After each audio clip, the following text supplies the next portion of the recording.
in North America.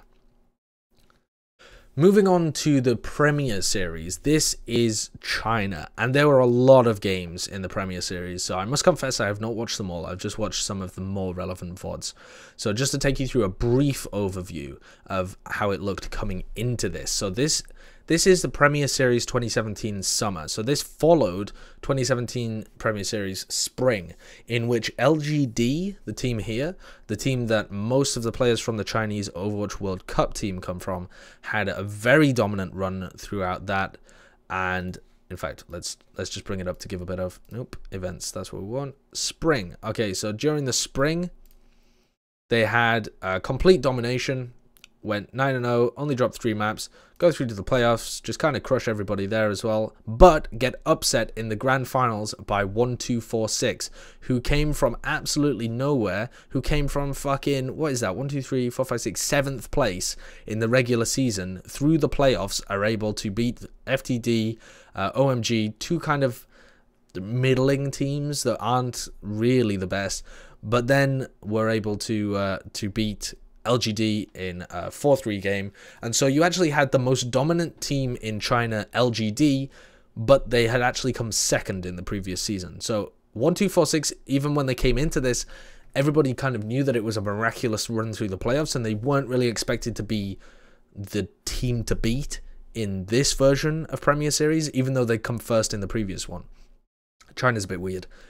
LGD, on the other hand, were kind of the team to beat coming into this, and also Miraculous Youngster were one of the teams to beat coming into this because their performance in the Nexus Cup had been so strong. And if we take a look at the Nexus Cup, you can see that this is one of the ones where it's mixed in Chinese and Korean, and in the Chinese, well, the Chinese qualifier was weird, but the main event essentially saw the Korean teams in general beat out the Chinese teams, but Miraculous Youngster beat 3 Korean teams in a row, beat RX Fox's Kongdu Unseer and Runaway without dropping a map, then beat Runaway again 4-0 to be able to take the grand final with this style that people were calling the Chinese anti-dive, where they were playing Reinhardt, Zarya, McCree, Reaper, or sometimes like Tracer, Reaper, and stuff like this.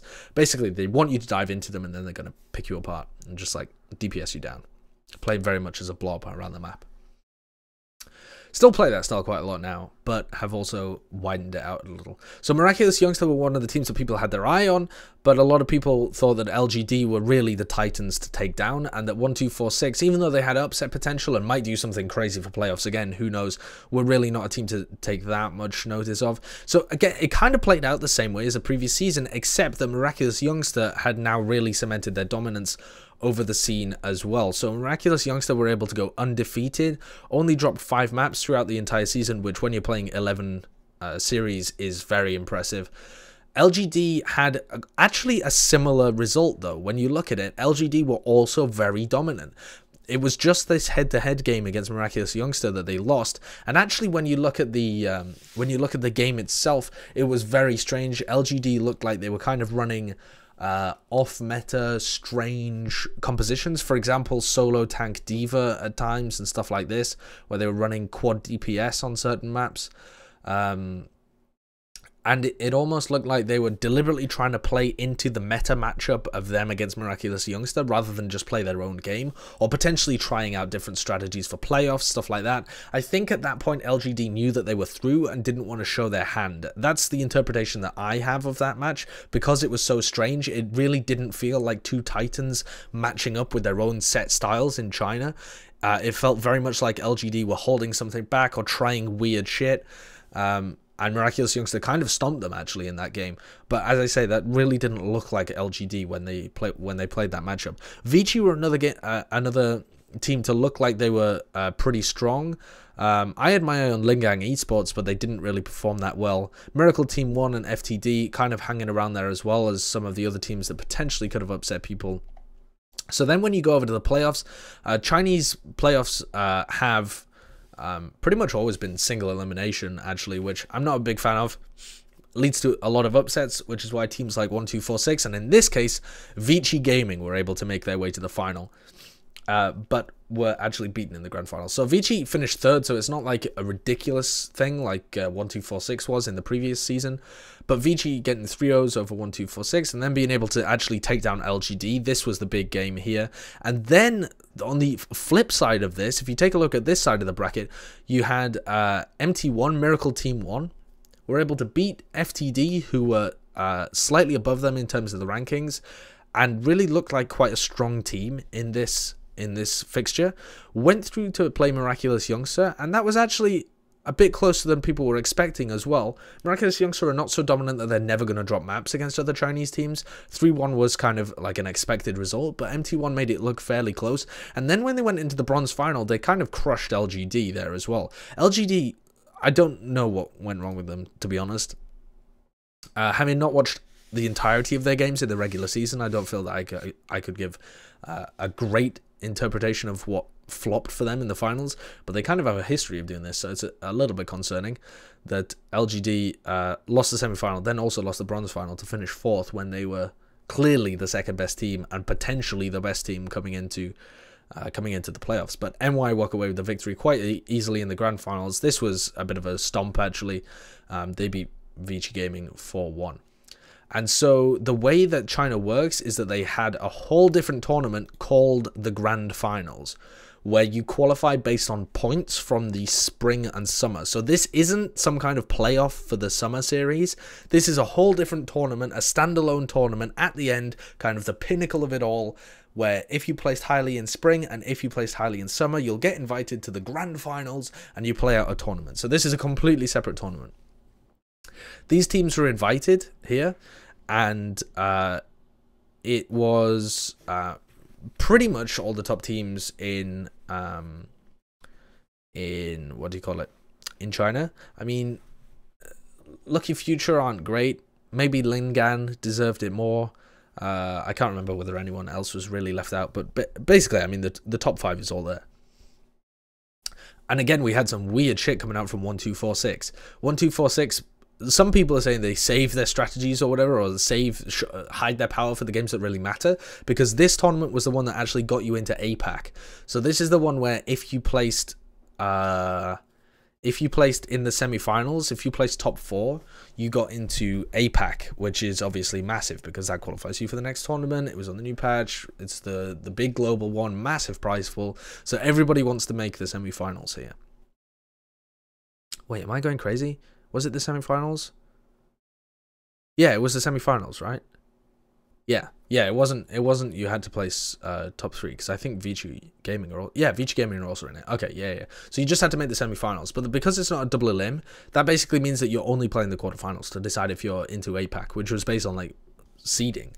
Okay, so MY you're able to easily beat OMG, but here we had another upset from LGD. LGD really shit in the bed again, and they actually lose again to the team that beat them in the bronze finals of the summer series, Miracle Team 1. So Miracle Team 1, again, really pulling it out when it matters, and were able to beat LGD to qualify themselves for APAC. They got into the semi-finals. So LGD, previously the best team in China, still one of the best teams in China, certainly top 4 in China for my money, wasn't able to go to APAC because they lost in this quarterfinal.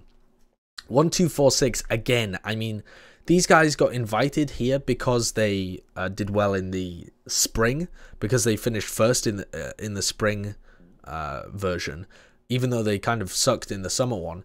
But somehow go on a miraculous run here, beat FTD, 3-0 Vici Gaming, and make it to the grand final and take two maps off Miraculous Youngster as well, having relatively strong performances throughout it all as well. So I don't really know what the hell's going on with 1246. They're kind of a miracle team. They just saved their shit for playoffs or something. Vici are pretty strong. They win here, lose the 1246 as they go on some fucking miracle run, but then actually beat Miracle Team 1 3-1 to make it to third place anyway. But again, you can see that Miraculous Youngster are clearly the best team in China. They have not been upset once. They were on a crazy win streak. If you take a look at this, I mean, look at this win streak. This is the last time they lost in the Spring Premier Series to OMG, and they have just been able to win all the way through the summer, and then they lost in the OGN Seoul Cup Super Match. But they're clearly the best team in China, had an unbelievable win streak going through all of this that lasted through the grand finals as well. So they overtook LGD in terms of how impressive that win streak was, and by far look like the best team in China. LGD also look like a really good team. I would say that LGD, when they're playing their best, are the next best team in China. Vichy look like they're okay, on kind of the same level as Miracle Team 1. 1246, when they're playing really well, very strange. They tend to put other teams off their game, I feel. But for me, if you're comparing like globally, the two teams that China would really want to field if they were showing how good China is, easily is Miraculous Youngster, and secondly would be LGD when they're actually feeling like they're on their game and able to perform. For example, like they will do at the World Cup, or with kind of an adapted roster at the World Cup. But China are here for real, because previously, I mean, they've lost to the Koreans every single time they've played them in online Nexus Cups. They got shit stomped at APAC 2016, where they played it. I mean, they got beaten by the NRG team, and the only teams that the Chinese teams were able to beat were the Japanese ones that got even more shit stomped. So this has just been a huge increase in skill for the Chinese teams, to the point where they're now, I mean, Miraculous Youngsters clearly in the top 10 teams worldwide, clearly.